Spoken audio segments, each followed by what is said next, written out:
ए जिंदगी मुश्किलों के सदा हल दे, थक ना सके हम फुर्सत के कुछ ऐसे पल दे।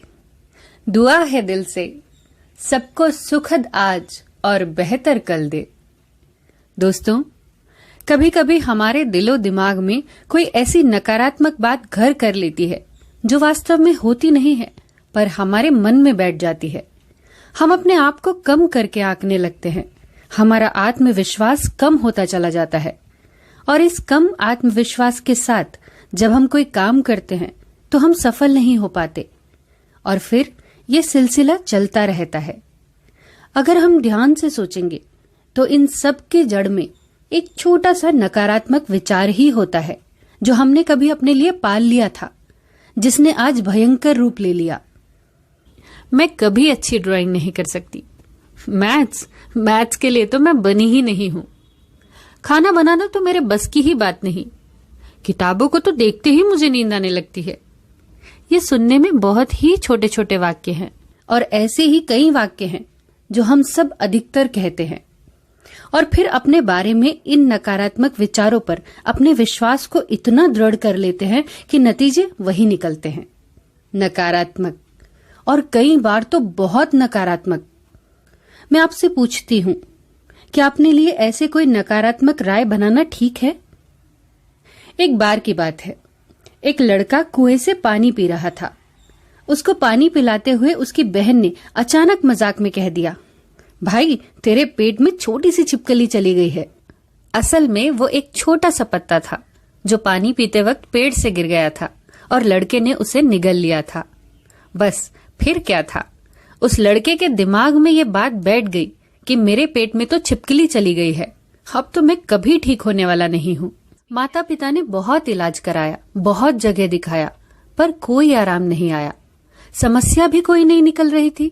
अगर होती तभी तो निकलती, पर लड़के की सेहत तो दिन ब दिन गिरती चली जा रही थी।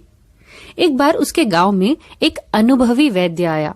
वैद्य ने उस लड़के की और उसके घर वालों की पूरी बात सुनी और मुस्कुराते हुए कहा, बच्चे अब तू बिल्कुल ठीक हो जाएगा, क्योंकि अब तेरे पेट से छिपकली के निकलने का वक्त आ गया है। वैद्य जी उस लड़के और उसकी बहन को उसी कुएं पर ले गए और बहन से वैसे ही पानी पिलाने को कहा।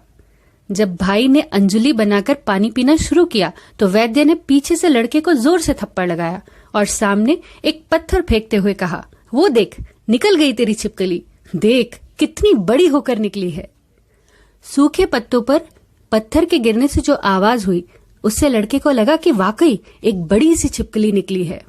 बस फिर क्या था, वो लड़का धीरे धीरे ठीक होने लगा और महीने भर बाद वो एकदम से ठीक हो गया। इंसान का मन ऐसा ही तो होता है। कोई नकारात्मक बात बैठ गई तो हम किसी काम के नहीं रहते, और अगर सकारात्मक बात बैठ गई तो हम चमत्कार भी कर देते हैं। सभी तो हमारे ही मस्तिष्क की उपज है। डर, चिंता, निराशा भी यही है और सारे सकारात्मक गुण भी यही हैं। अब ये आप पर है कि आप किसका चुनाव करते हैं।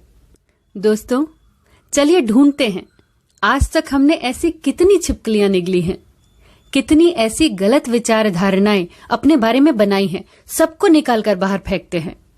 याद रखिए, हम अपने भाग्य के खुद रचयिता हैं। हम किसी से पराजित नहीं हो सकते, न अपनी समस्याओं से, न बीमारियों से, न कष्टों से, न ही निराशाओं से। कितनी खूबसूरत बात कही है। ईश्वर कहते हैं, उदास न हो, मैं तेरे साथ हूं, सामने नहीं आस पास हूं, पलकों को बंद कर और दिल से याद कर, मैं कोई और नहीं, तेरा ही विश्वास हूं। दोस्तों, कुछ व्यस्तताओं के कारण मैं आपके कमेंट्स का रिप्लाई नहीं दे पा रही हूं, उसके लिए क्षमा चाहती हूं। फिर मिलेंगे अगली कहानी के साथ। तब तक के लिए अपना ख्याल रखिए और हमेशा मुस्कुराते रहिए।